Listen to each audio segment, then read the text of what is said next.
Nalazimo se u Goroviču, selu nedaleko od Žabara, u blizini Topole u Šumadiji.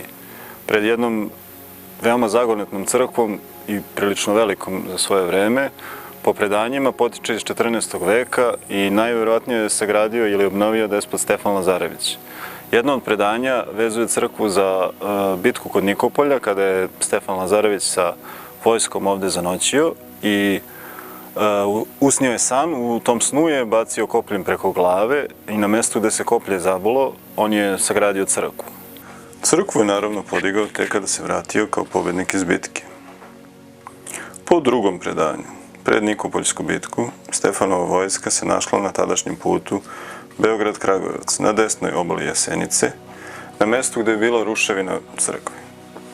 Na tom mestu, kod vode Glavice, svetinje, Stefan pričešćuje svoju vojsku. Strahujući pred Bogom što za interes Turaka odlazi u rat protiv hrišćana, on se zavetao da će, ako preživi, u znak zahvalnosti i kajanja, na ruševinama nekadašnjih hrama podići crkvu. U bici kod Nikopolja, despot Stefan je snažnim, smelim jurišom zarobio i preokrenuo krstaški barjak, što je u to vreme označavalo kraj bitke. On je na taj način i odredio tog bitke, što je možda i smanjilo broj žrtava.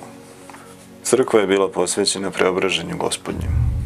Postoje i druga predanja o poreklu crkve, neka je vezaju za cara Dušana, neka za kneza Lazara, ali ipak čini se da prevlađuju ona o despotu Stefanu i Nikopoljskoj bici. Da li možemo imati poverenja u narodna predanja? Pa u ovom slučaju je važno napomenuti da stanovništvo ovog sela, Goroviča, čine uglavnom starinci, za razliku od drugih sela u Šumadiji, tako da uopšte nije čudno što je predanje iz tog vremena sačuvano. Čini nam se da je druga verzija predanja verovatnija, to jest da je crkvu despot obnovio ili podigao na mesto ruševina neke starije. A sasvim je moguće da se na tom mestu ili u blizini nalazila neka građevina, možda baš i crkva, još iz prvih vekova naše ere. Naime, u ovaj zid je bila ugrađena skulptura lava, malo manja od prirodne veličine. Lav je 80. godina prošlog veka izvađen i sada se nalazi u Narodnom muzeju u Aranđelovcu. Izvađen je vjerojatno radi zaštite zbog toga što je urušena crkva. Stručnjaci su ga procenili na 2. ili 3. vek naše ere. Lav je prikazan kako je oborio neku životinju. Nije najjasnije koju, meni najviše liči na konja, ali ima mišljenje i da je to divlja svinja. Da li se lav nalazi u nekoj starijoj crkvi ili građevini baš na ovom mestu? Ovaj hram se pominje kao manastir krajem 16. veka u turskom popisu, po kome je plaćao danak od 150 akči.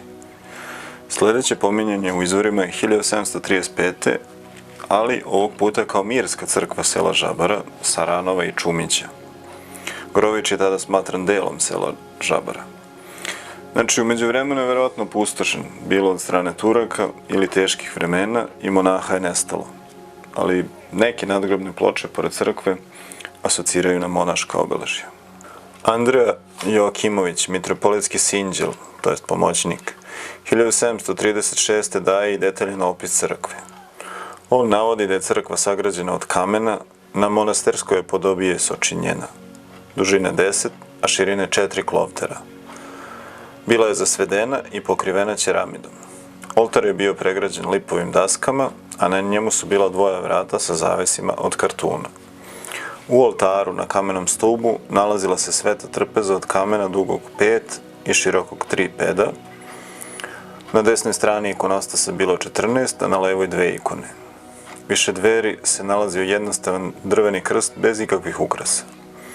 Crkva je očigledno bila siromašna, imala je 3 drvena i 1 gvozdeni čirak, zvona nije bilo, već je crkva imala klepalo. Ako te mere uporedimo sa današnjim, dolazimo do toga da je crkva bila i tada sličnih dimenzija. Klopter je najmanje hvat, to je dakle otprilike 2 metra. A to znači da je i priprata bila sagrađena pre toga. Današnje dimenzije crkve su dakle oko 20 metara dužine i 7 do 8 metara širine. S tim što se jasno vidi da je građena iz 3 faze. Ali sve 3 faze su građene na isti način, istim materijalom.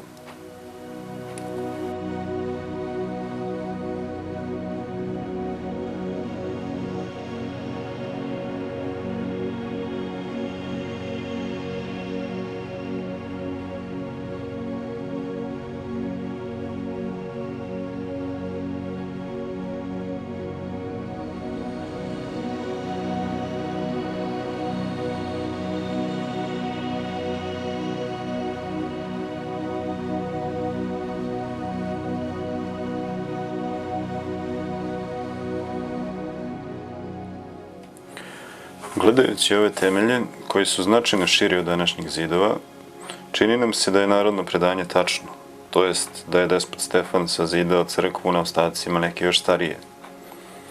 I ovaj zid ukazuje na neke obnove ili dogradnje iz ko zna kog vremena. Osim toga, na neku obnovu ukazuje i ovaj dovratnik sa uklesanim imenom darodavca. Tu piše Kamen Milisava Stankovića, uklesano 1781.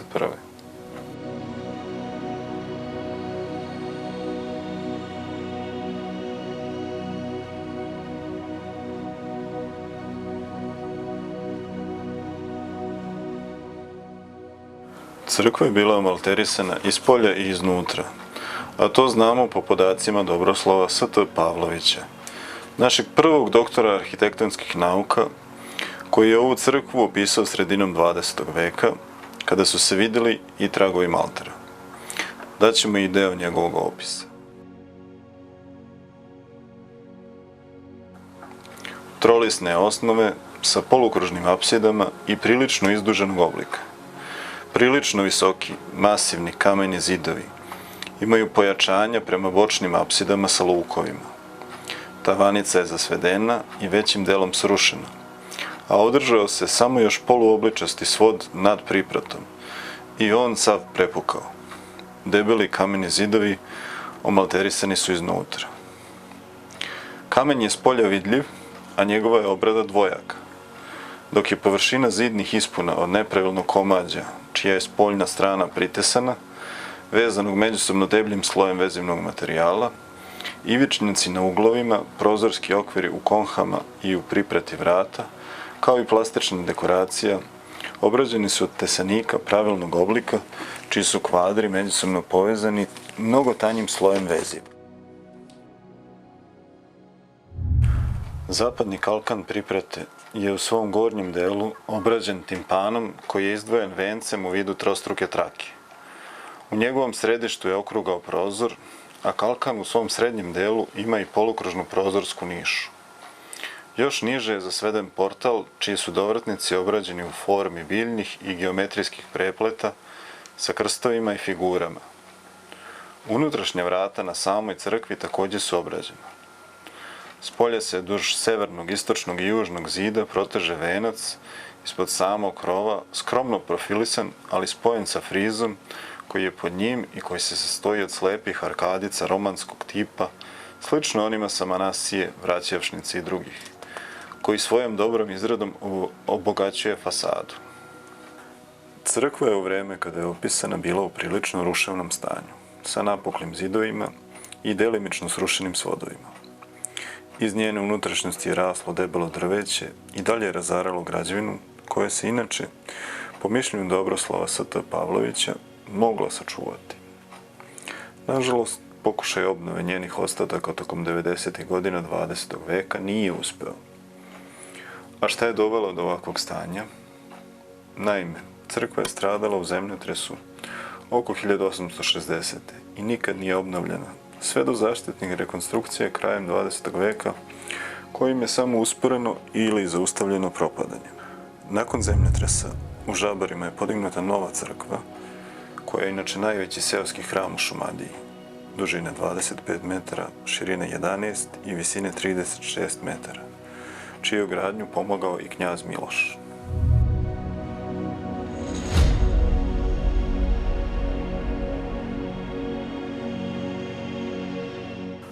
Starih simbola koji asociraju na drevno hrišćanstvo i narodnu religiju ovde ima mnogo.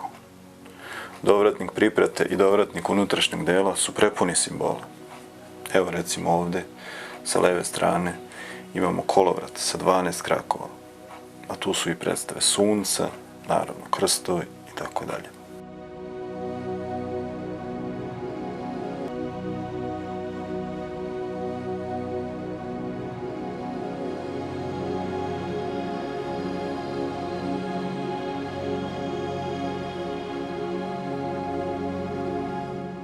Pored crkve je i groblje koje se i danas koristi. Na starijim spomenicima nalazimo slične simbole.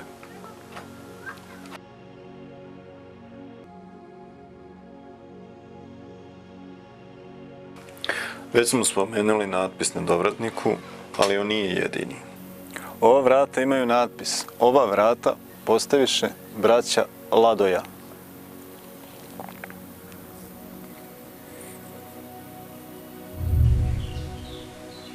Ovdje vidimo i detalje koji ukazuju na to da je ovaj stariji deo crkve u nekom momentu služio i kao utvrđenje. Naime, ovdje su u zidu rupe u koje se gurala greda koja je služila da blokira vrata. A to znači da je ovo unutrašnji prostor crkve služio kao utvrđenje za zaštitu onih koji su u njemu boravili. A ovakve otvore u zidu imamo i kod bočnih vrata. Na nekoliko mjesta pronašli smo i ostatke originalnog živopisa. Jedan je ovde. To je i najveći komad istovremeno.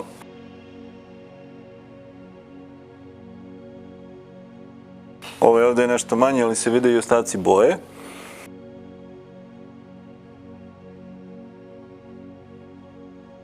I nalazi se jedan ovde u prozoru u oltarskoj apsidi, vide se i detalji.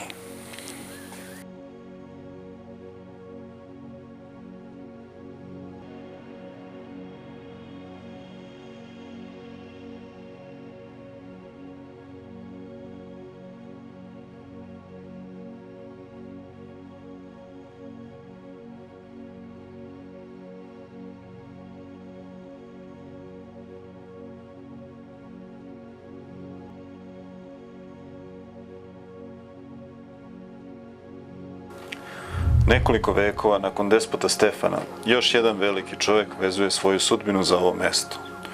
Đorđe Petrović, poznatiji kao Karađorđe, je rođen u obližnjem selu Viševcu, ali njegov otac se nije dugo zadržao u tom selu, preselio se u Žabare.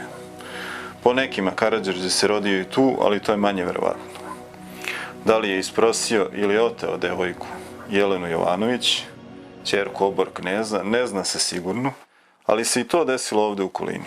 I baš ovde, u ovoj crkvi, venčali su se. Opet se ne zna tačno koje godine, između 1781. i 1786.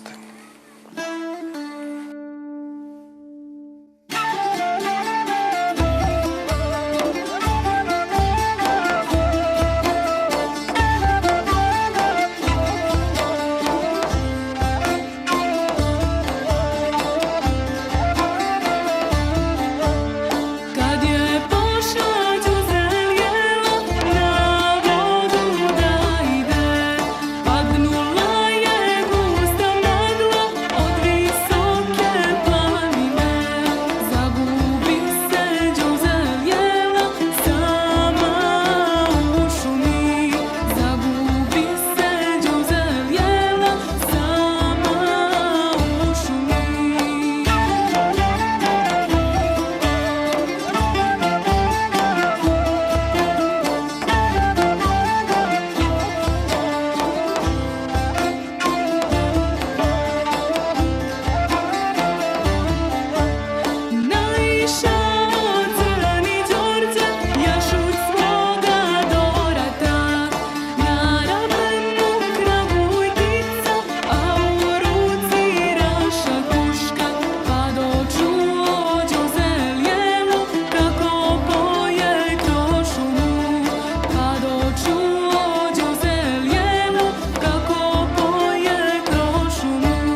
Napomenuli smo već da je pored svetinje u Goroviću prošla jedna vojska, teški oklopnici despota Stefana.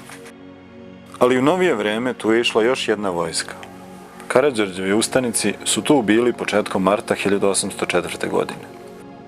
Usmeno predanje kaže da su se ustanici kraj ove crkve zaustavili i pričestili. Pobednička vojska sa zastavima i dobošarima je otišla od Gorovića preko Božurnje, Masloševa i Stragara i došli do Rudnika, gde su se spojili sa četama Arsenija Lome i zajedno napali utvrđeni grad Rudnik.